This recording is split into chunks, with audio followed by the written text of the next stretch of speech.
Heart beat बढ़ जाती है, बल कम हो गया है, आंखों की ज्योति कम हो गई है और लोग भी मेरे साथ नहीं। इसका रीजन दाऊद ने क्या दिया? इसका रीजन अगर आप देखेंगे 3 आयत में लिखा है, कहता मेरे पाप के कारण मेरी हड्डियों में कुछ भी चैन नहीं।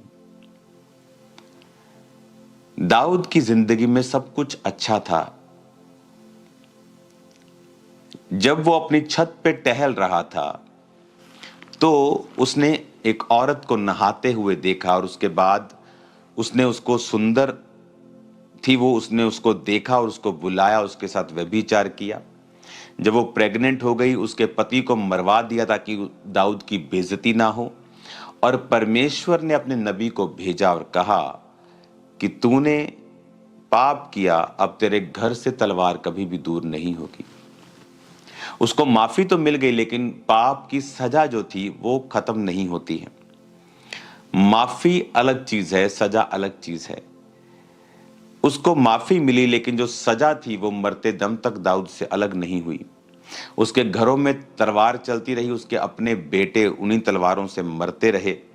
दाऊद को वो राज्य छोड़कर भागना पड़ा नंगे पांव, जैसा पहले भागता था वो पहाड़ों पर राजा बनने के बाद भी वो उसी कंडीशन पे आ गया। पर दाऊद ने कहा मेरे पाप के कारण, मेरे अधर्म के कामों के कारण मेरा सिर डूब गया, मेरी मूढ़ता के कारण। मूढ़ता, पाप कौन करता है? जो मूढ़ है। दाऊद उस समय पाप में गिरा जबकि राजा लोग युद्ध करने के लिए जाते थे। रिलैक्स हो गया लाइफ में, युद्ध करने का समय था वो। आप कई बारी प्रार्थना छोड़ देते हैं, आपकी लाइफ में सुख आ गए, गाड़ियां आ गई, घर आ गए, उसके बाद आप प्रेयर कम कर देते हैं, छोड़ देते हैं। सुख आ गया, शादियां आ गई, घरों में बड़े बड़े फंक्शन आ गए, आपने प्रार्थना करनी छोड़ दी। और उसी समय जब आप प्रेयर करना छोड़ देते हैं, शैतान उस समय का फायदा उठाता है, क्योंकि आपकी स्पिरिचुअल लाइफ में जो परिपक्वता है या आपकी स्पिरिचुअल लाइफ में जो, जैसे दाऊद की जिंदगी में वो फाइट के लिए नहीं गया, एक रिलैक्सेशन मोड में चला गया। जो प्रेयर है वो आपको सेव करती है, आपके आसपास एक बाड़ा सा, एक एक गुंबद सा, एक गोला सा बना के रखती है, प्रोटेक्शन का, एक एक कंट्रोल का। आप कंट्रोल कर सकते हैं अपनी लाइफ में, एक प्रोटेक्शन का, कि शैतान आपकी जिंदगी में काम नहीं करता। लेकिन जब आप प्रार्थना को छोड़ते हैं और प्रभु की प्रेजेंस में जाना छोड़ देते हैं, तब शैतान आपको आपके इमोशंस से चलाना स्टार्ट करता है।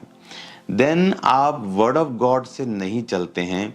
आप देखते हैं अच्छा सुंदर है, अच्छा पैसा, अच्छा ओके, आप फिर इमोशंस से चलना स्टार्ट करते हैं।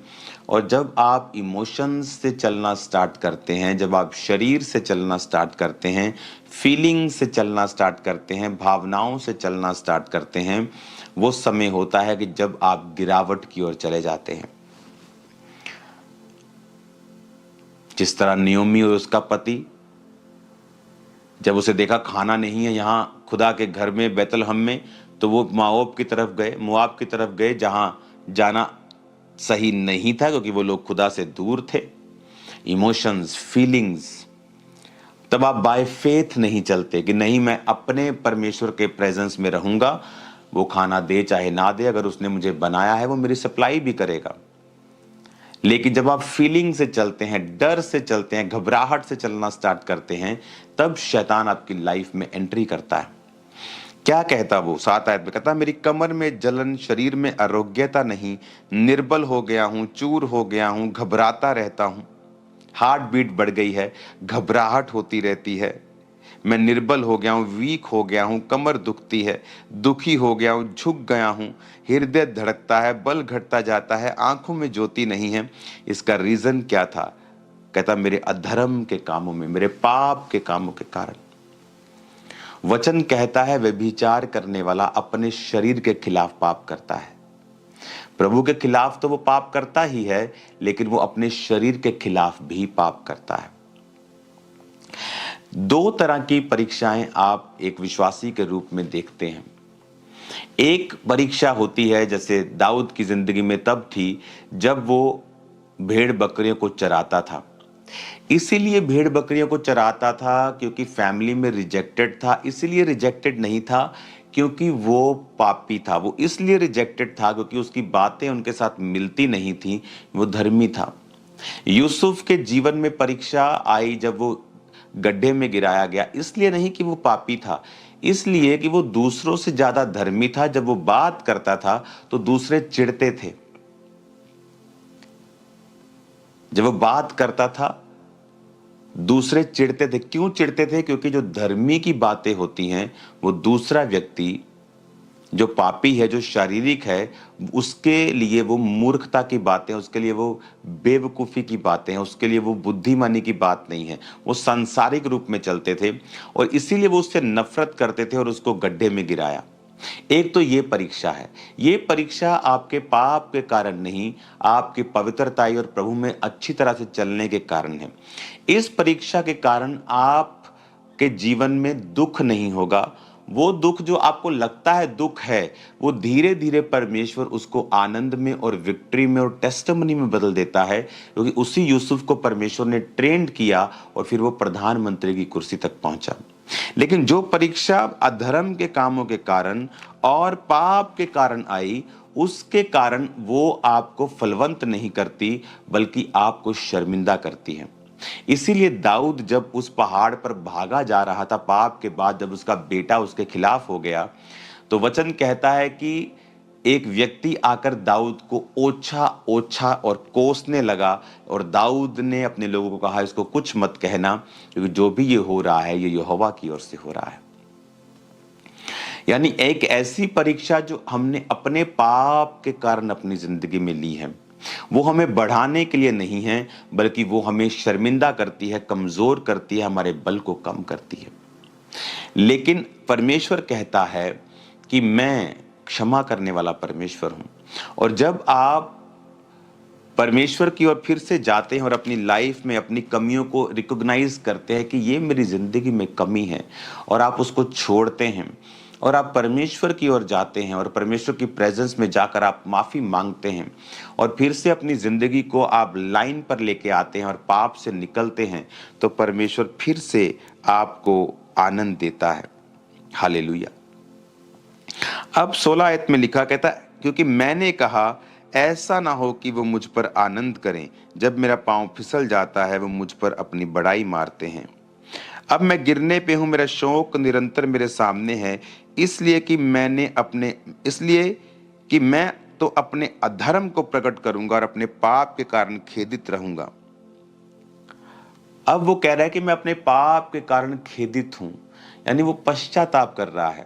कहता अधर्म को प्रकट करूंगा, प्रभु को बताऊंगा कि मुझसे अधर्म हुआ है और मैं उसकी माफी को मांगूंगा।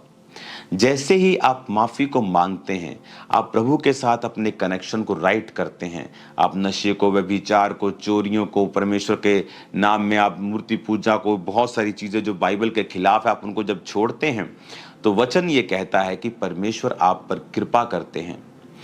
वो कहता है कि वो तेरी लाइफ को फिर रिस्टोर करता है। जो छिन गया है, जो चला गया है, परमेश्वर उसको वापस करता है। आमीन। अब 39 भजन संहिता 1 आयत में लिखा है, मैंने कहा मैं अपनी चाल चलन में चौकसी करूंगा ताकि मेरी जीभ से पाप ना हो। जब तक दुष्ट मेरे सामने है तब तक मैं लगाम लगाए अपना मुंह बंद किए रहूंगा। हालेलुया। अब अगर आप इस पूरे 39 अध्याय को आप पढ़ेंगे तो आपको ये मालूम होगा कि वो तौबा कर रहा है, साथ साथ उसके दिल में एक पछतावा भी है। वो पेन अनबेरेबल है, लेकिन परमेश्वर उसको छुड़ाता भी है। और वो क्या कहता है कि भजन संहिता 38 उसकी 19 आयत में कहता है, मेरे शत्रु फुर्तीले और सामर्थ्य, मेरे बैरी बहुत से हैं। अब यहां पर वो एक चीज को बयान कर रहा है जो 16 आयत में लिखा है, क्योंकि मैंने कहा ऐसा ना हो कि वह मुझ पर आनंद करें। यानी जब आप पाप करते हैं तो आप अपने शत्रु को आनंद करने का मौका देते हैं। जब आप पाप करते हैं तो आपका शत्रु ये सोचता है कि उसने आप पर अटैक किया और वो कामयाब हो गया,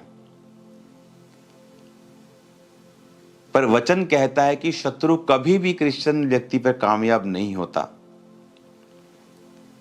वो आएगा और शर्मिंदा होकर जाएगा। आपने देखा है ये होते हुए, एक बार नहीं खामरा चर्च, थाउजेंड्स टाइम, सैकड़ों सैकड़ों सैकड़ों के सैकड़ों बार आपने देखा है चर्च में पूरा